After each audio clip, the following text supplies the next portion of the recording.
LPG சிலிண்டர்களோட தட்டுப்பாடு உலக அளவில் எவ்வளோ பெருசாக மாறிட்டு இருக்கு. இல்லை இந்த எல்பிஜி கத்தாரில் இருந்து இறக்குமதி பண்ண முடியாமலும் மிடில் ஈஸ்ட்ல இருந்து வரக்கூடிய கப்பல்களுக்கு இப்போ தட்டுப்பாடு நிலவரதுனாலையும் உலக நாடுகள் எந்த அளவுக்கு பாதிப்பு அடைஞ்சிட்டு இருக்காங்கன்றது கடந்த ஒரு வாரத்தில் அத்தனை பேரையும் உணர வச்சிருக்கும். அதுவும் இந்தியா மாதிரி மிகப்பெரிய ஜனத்தொகையை கொண்ட நாடுகளில் இதோட விளைவு ரொம்ப அதிகமாக இருந்துட்டு இருக்கு. இருக்கிற பிரச்சனையில இன்னும் அதிகப்படுத்துற மாதிரி நேற்று ஒரு சம்பவமானது நடந்திருக்கு. கத்தாரோட ரொம்ப முக்கியமான ஒரு எல்என்ஜி ப்ரொடக்ஷன் பிளான்ட், உலகத்தோட 1/5 இயற்கை எரிவாயுவை உருவாக்கி அதை ஏற்றுமதி பண்ணக்கூடிய ஒரு பிளான்ட் ஈரானால் தாக்கப்பட்டிருக்கு. மிகப்பெரிய அளவு பாதிப்பு அந்த இடத்துல ஏற்படுத்துறது மட்டும் இல்லாமல் மிடில் ஈஸ்டில் இப்போது ஈரானால் தாக்கப்பட்ட இடங்களில் அதிக சேதாரம் அடைந்த ஒரு பகுதியாகவும் அது அறிவிக்கப்பட்டிருக்கு. அப்போ என்னப்பா, உலகத்தோட மிக முக்கியமான ஒரு ஃபெசிலிட்டியை ஈரான் அடிச்சிட்டாங்களா? ஈரான் இதை பண்ணது சரியா தப்பான்னு கேள்வி கேட்கறதுக்கு முன்னாடி ஈரான் இதை ஏன் பண்ணாங்கன்றதையும் நம்ம பார்க்கணும். ஸோ இது எல்லாத்தையுமே இந்த ஒரு பதிவில் பார்த்துடலாம். அண்ட் முக்கியமாக இஸ்ரேல் பண்ண ஒரு ஸ்ட்ரைக் இந்த மிடில் ஈஸ்டில் இருக்கக்கூடிய நாடுகளை நேரடியாக ஒரு யுத்தத்துக்கு ஈரானுக்கு ரொம்ப நெருக்கத்தில் கொண்டு வந்து விட்டுருக்கு. இது ரொம்ப பெரிய ஒரு எஸ்கலேஷன். ஸோ இது எல்லாத்தையுமே இந்த ஒரு பதிவில் பார்த்துடலாம். வாங்க வீடியோக்குள்ளே போயிடலாம். நான் உங்கள் ஆக்கியது தம்பிக் ஷோனும் டிபி ட்ரெண்டிங்ஸ்.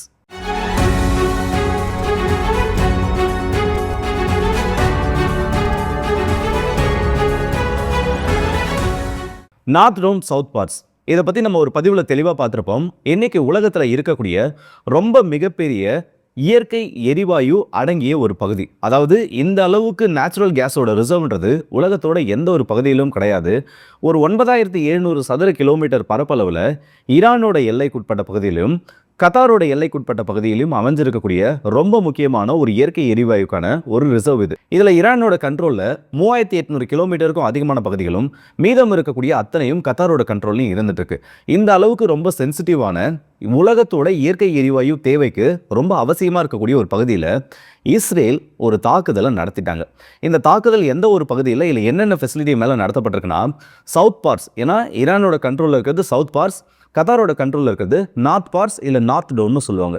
ஸோ சவுத் பார்ட்ஸின் மீது இஸ்ரேலோட ஏவுகணை தாக்குதல் நடந்தது. இதில் அசலுன்னு சொல்லப்படுற ஈரானோட ஒரு துறைமுக பகுதி பெர்ஷியன் கல்ஃபோட கடற்கரைகளில் அமைஞ்சிருக்கக்கூடிய ஒரு பகுதி, அந்த ஒரு இடத்தின் மீதும் தாக்குதல் நடத்தப்பட்டிருக்கு. ஸோ இப்போ லிட்டரலி எதை இஸ்ரேல் அடிச்சிருக்காங்கன்னு பார்த்தோன்னா சவுத் பார்ட்ஸில் ட்ரில்லிங் பண்ணி எந்த இடத்துல இருந்து கேஸ் எடுக்கிறாங்களோ அதன் மீதும் தாக்குதல் நடத்தப்பட்டிருக்கு. எடுக்கக்கூடிய கேஸ் பைப்லைன் மூலியமா இந்த ஃபெசிலிட்டி கொண்டு வந்து எல்என்ஜியாவும் இல்லை அந்த கேஸில் இருக்கக்கூடிய இம்பியூரிட்டிஸை ரிமூவ் பண்ணிட்டு அதை சுத்திகரிக்கிறதுக்கான தொழிற்சாலைகள் இது. இதன் மீதும் ஒரு தாக்குதல் நடத்திருக்காங்க. இதில் மிகப்பெரிய இழப்பு ஈரானுக்கு ஏற்பட்டிருக்கு. ஏன்னா இப்போதைக்கு பார்த்தோன்னா ஈரான் அவங்களோட 80% எனர்ஜி தேவைகளுக்கு கேஸை நம்பி இருக்காங்க. அது மட்டும் இல்லாமல் சீனாவுக்கு ஏற்றுமதி பண்ணுறது, பைப்லைன்ஸ் மூலிமா ஈராக்குக்கு ஏற்றுமதி பண்ணுறதுன்னு சொல்லிட்டு ஒரு கணிசமான அளவு வருமானத்தையும் இந்த ஒரு சவுத் பார்ட்ஸ் திட்டத்தின் கீழே அந்த வருமானம்ன்றதும் அவங்களுக்கு கொஞ்சமாக கிடைச்சிட்டு இருக்கு. அப்போ டைரக்டாக அந்த லைஃப் லைனின் மீது இஸ்ரேல் ஒரு தாக்குதல் நடத்திட்டாங்க. உண்மையிலே இது கண்டிக்கத்தக்க ஒரு விஷயம். ஏன்னா நீங்கள் ஒரு யுத்தத்தில் ஒரு தாக்குதல் நடத்துறீங்க, அதுவும் இந்த மாதிரி ஒரு ஃபெசிலிட்டியில் தாக்குதல் நடத்துறீங்கன்னா அது மிகப்பெரிய அளவு சுகாதார சீர்கேட்டை உருவாக்கும். இந்த சவுத் பார்ட்ஸோட கேஸ் ஃபீல்டில் 21 கேஸ் ப்ரொடக்ஷன் ஃபெசிலிட்டின்றதை ஈரான் உருவாக்கி வச்சிருக்காங்க. அதில் 4க்கும் அதிகமான இடங்களில் இப்போ தாக்குதல் நடந்திருக்கு. இந்த இடத்துல ஒரு ஃபயர் ஆச்சு இல்லை மிகப்பெரிய ஒரு தீ விபத்து ஏற்படுதுன்னா மிகப்பெரிய அளவு பாதிப்பு கத்தாருக்குமே இந்த இடத்துல ஏற்படும். அதாவது கிட்டத்தட்ட ஒரு சிலிண்டர் பிளாஸ்ட் ஆகிற மாதிரியெல்லாம் இது கிடையாது. ஆனால் ஈரான் மேலே அந்த இடத்துல இஸ்ரேல் தாக்குதல் நடத்துகிறப்போ அதோட எதிர்வினை டைரக்டாக மிடில் ஈஸ்டில் இருக்கக்கூடிய அரபு நாடுகளின் மீது தான் ஈரான் மேலே காட்டப்படும். இப்போ ஈரானை அடிச்சிட்டாங்கப்பா, இதுக்கு ஈரான் ரிட்டாலியேஷன் பண்ணிட்டாங்க. கத்தார் மற்றும் சவுதி அரேபியாவின் மீது நேற்று அளவுக்கு அதிகமான ஏவுகணைகள் வீசப்பட்டிருக்கு. கடந்த ஒரு 10 நாட்களோட டேட்டாவை எடுத்து பார்த்தோன்னா வீசப்பட்ட ஒட்டுமொத்த ஏவுகணைகள், சவுதி மேலே வீசப்பட்ட ஒட்டுமொத்த ஏவுகணைகளோட எண்ணிக்கையே வெறும் 11 மட்டும்தான். ஆனால் நேற்று ஒரு நைட்டில் மட்டும் சவுதி அரேபியாவின் மீது 9 பாலிஸ்டிக் ஏவுகணைகள் வீசப்பட்டிருக்கு. 16க்கும் அதிகமான ஒன்வே சூசைட் அட்டாக் ட்ரோன்ஸ் ஆனது வீசப்பட்டிருக்கு. இதில் பெரும்பான்மையான ஏவுகணைகள் மற்றும் ட்ரோன்களை டிஃபெண்ட் பண்ணிட்டு தான் சவுதி அரேபியா ஒரு வார்த்தையை சொல்லியிருக்காங்க. ஆனால் அங்கிருந்து வரக்கூடிய சில ஃபுட்டேஜ் எல்லாம் பார்க்குறப்போ ஈரானோட பாலிஸ்டிக் ஏவுகணைகள் சவுதி அரேபியாவோட ரொம்ப முக்கியமான ரிஃபைனரியாக இருக்கக்கூடிய ரியாத் ரிஃபைனரி மீது தாக்குதல் நடத்தினதில் மிகப்பெரிய அளவு சேதம். 3 இடங்களில் அந்த ஃபியூவல் ஸ்டோர் பண்ணி வச்சிருக்கக்கூடிய இடங்கள், அதுக்கு பக்கத்தில் செகண்டரி எக்ஸ்ப்ளோஷன் ஆனது ஏற்படுறது அந்த வீடியோ பதிவுகளில் ரொம்பவே தெளிவாக தெரியுது. இந்த இடம் ரொம்ப அவசியமான ஒன்று. காரணம், ஒரு நாளைக்கு 1,30,000 பேரல் க்ரூட் ஆயில்ன்றதை இந்த ரெஃபைனரினால சுத்திகரிக்கப்பட்டு பெட்ரோலியம் ப்ராடக்ட்ஸாக, பெட்ரோலாவோ டீசலாவோ இல்லை ஜெட் ஃபியூலாவோ இந்த ஒரு ப்ரொடக்ஷன் பிளான்ட் மூலியமாகவே இந்த இடத்துல நம்மளால் சுத்தப்படுத்தி வெளியில் அனுப்ப முடியும். அப்படி இருக்கக்கூடிய சவுதிக்கு சொந்தமான அதீத முக்கியத்துவம் வாய்ந்த ஒரு பிளான்ட் ஆனது இப்போ ஈரானோட ஸ்ட்ரைக்ஸில் ஆஃப்லைனுக்கு போயிடுச்சு. இவங்களோட நிலைமை எப்படி இருக்குன்னு பார்த்தோன்னா கத்தாரோட நிலைமை இன்னும் மோசம். கத்தாரோட ரஸ் லஃபான்னு சொல்லக்கூடிய ஒரு எல்என்ஜி ப்ரொடக்ஷன் பிளான்ட்.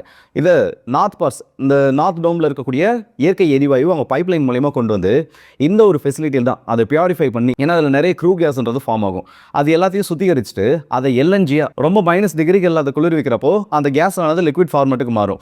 அந்த லிக்விட் ஃபார்மேட்டை பல்வேறு நாடுகளுக்கு ஏற்றுமதி பண்ணுறதுக்காக இந்த ப்ராசஸை பண்ணக்கூடிய ஒரு ஃபெசிலிட்டி அது. உலகத்தில் இருக்கக்கூடிய மிகப்பெரிய ஒரு எல்என்ஜி ப்ரொடக்ஷன் பிளான்ட்டும் இதுதான். 5ல் 1 மடங்கு இயற்கை எரிவாயு இந்த ஒரு பிளான்ட்ல இருந்து மட்டுமே ஏற்றுமதி ஆகுது. மிடில் ஈஸ்ட்ல மட்டும் கிடையாது, ஒட்டுமொத்த உலகத்தோட தேவையில் 5ல் 1 மடங்கு எல்என்ஜி இந்த இடத்துல இருந்து வந்துட்டு இருக்கு. அதை ஈரான் அடிச்சிட்டாங்க. நார்மலான ஒரு ஸ்ட்ரைக் கிடையாது, மோசமான ஒரு பாதிப்பு. கத்தாரோட அஃபிஷியல் ஸ்டேட்மெண்ட் எடுத்து நீங்கள் பார்த்தீங்கன்னா ஹெவி டேமேஜ் மற்றும் சைசபிள் ஃபயர்ஸ்னு சொல்லக்கூடிய வார்த்தையை அவங்களே மென்ஷன் பண்ணியிருப்பாங்க.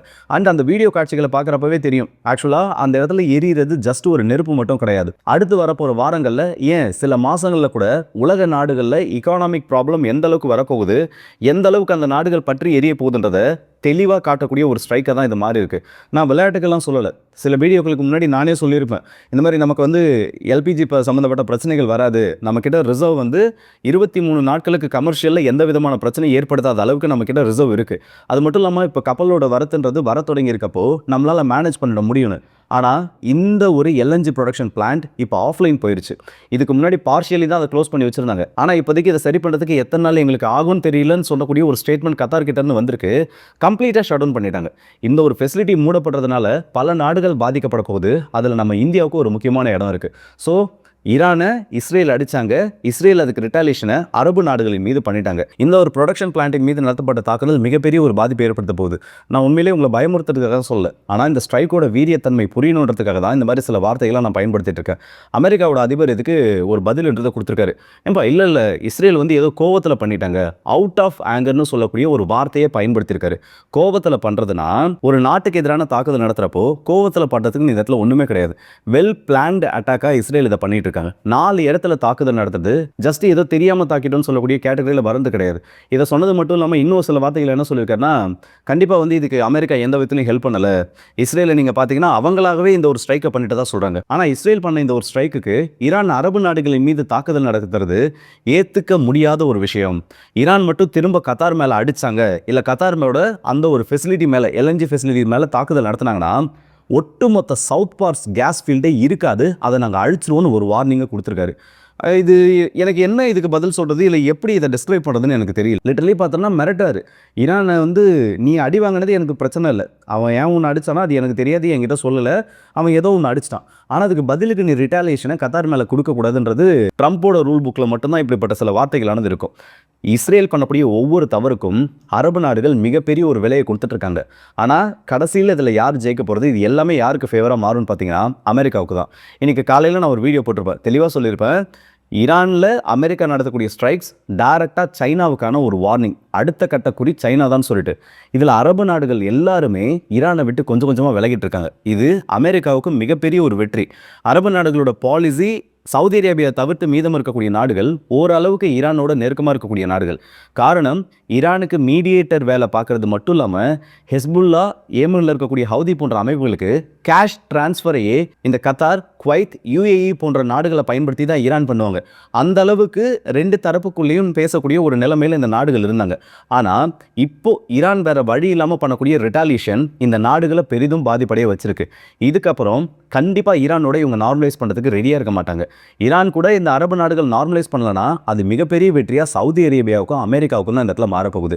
ஒன்று, மீடியேட்டர் ரோல் இந்த இடத்துல தேவைப்படாது. பிரச்சனைன்னு ஒன்று இருக்குது, அந்த பிரச்சனையை தீர்க்கறதுக்கு தேவைப்படுறப்ப தான் இந்த மீடியேட்டர்களுக்கான தேவை இருக்கும். ஆனால் அந்த மீடியேட்டரையும் பிரச்சனைக்கு காரணமாக இருக்கக்கூடிய அந்த ஒரு நாட்டையுமே மோத விட்டுட்டோன்னா அமெரிக்காவுக்கான வேலை இந்த இடத்துல மிச்சம். மீடியேட்டர்களுக்கான அந்த இன்ஃப்ளூயன்ஸ்ன்றது குறையும், அந்த நாடுகளுக்கு அமெரிக்கா கொடுக்க வேண்டிய அந்த ஒரு முக்கியத்துவமும் குறையும். ஸோ ரிட்டாலியேஷனுக்காக ஈரான் நடத்தக்கூடிய ஒவ்வொரு தாக்குதலும் ஈரானை இந்த கல்ஃப் கண்ட்ரிஸை விட்டு ரொம்ப தூரமாக கொண்டு போயிட்டுருக்கு. ஆனால் வேறு வழி இல்லை, ஈரான் வந்து கண்டிப்பாக பதில் தாக்குதல் நடத்தியே ஆகணும். நீங்கள் தெளிவாக பார்த்தீங்கன்னா தெரியும், இந்த அரபு நாடுகளின் மீது ஈரான் பண்ணக்கூடிய ரிட்டாலியேஷன், அதுக்கான தூண்டுதல் பாயிண்ட்டாக நடத்தப்படக்கூடிய தாக்குதல் எல்லாமே இந்த இடத்துல இஸ்ரேல்னால தான் நடத்தப்படும். ஏன்னா அமெரிக்கா நடத்தினாங்கன்னா டைரெக்டாக ஈரானால் இந்த இடத்துல அக்யூசேஷனை மாற்றி விட்டுற முடியும். உன்னோட பேஸை நீங்கள் கொடுக்குறீங்க, அதனால் என்ன ஸ்ட்ரைக் பண்ணுறாங்கன்னு. ஆனால் இப்போ இஸ்ரேல் இந்த ஸ்ட்ரைக்ஸை பண்ணுறதுனால அமெரிக்கா தெளிவாக ஒதுங்கிறாங்க. வேறு வழியே இல்லாமல் மொத்த பழி ஈரான் மேலே தூக்கி போடப்பட்டு அரபு நாடுகளை விட்டு அவங்க கொஞ்சம் கொஞ்சமாக தள்ளி போயிட்டு இருக்காங்க. ஸோ ரொம்ப முக்கியமான ஒரு கட்டத்தை இந்த யுத்தம் நெருங்கி இருக்குது. ரொம்ப மோசமான ஒரு எஸ்கலேஷன் இது. நான் ஜஸ்ட் வந்து வார்த்தைகளுக்காக மட்டும் சொல்லல, ரொம்பவே சிவியரான ஒரு எஸ்கலேஷனாக இது மாறி இருக்கு. பிரச்சனைகள் கட்டுக்குள்ளே கொண்டு வரப்படலைன்னா உலக நாடுகள் அத்தனையிலையும் ரஷ்யா தவிர்த்து இல்லை அமெரிக்கா தவிர்த்து இருக்கக்கூடிய நாடுகளில் எல்என்ஜி மற்றும் எல்பிஜி கேஸ்க்கு மிகப்பெரிய ஒரு தட்டுப்பாடு வெறும் 60 நாட்களுக்குள்ளே உருவாகும். ஏன்னா அந்த ஒரு ஃபெசிலிட்டி க்ளோஸ் பண்ணப்பட்டது உலகத்தோட 1/5 எல்என்ஜி சப்ளையை கண்டிப்பாக இந்த இடத்துல அஃபெக்ட் பண்ண போகுது. ஸோ இதை பற்றின உங்களோட கருத்துக்கள், ஈரான் பண்ணக்கூடிய ரிட்டாலியேஷன் கண்டிப்பாக அரபு நாடுகளை தூரமாக கொண்டு போகுது. ஆனால் வேறு வழி இல்லாத ஈரான் இதை ஒரு ஸ்ட்ரைக்ஸை பண்ணிட்டு இருக்காங்க. இதை பற்றின உங்களோட கருத்துக்களையும் மறக்காம கமெண்ட்ஸில் சொல்லுங்கள். அஸ்யூஷுவலாக ட்ரம்போட வார்னிங்கிறதும் இந்த இடத்துல கொஞ்சம் ஒன் சைடாக தான் திரும்ப போயிட்டு இருக்கு. ஸோ அதை பற்றின கருத்துக்களையும் சொல்லிடுங்க. அந்த அடுத்த வீடியோஸ் நினைப்போம். அதுவரை இந்த விடுபடுறது உங்கள் எல்லாருக்கே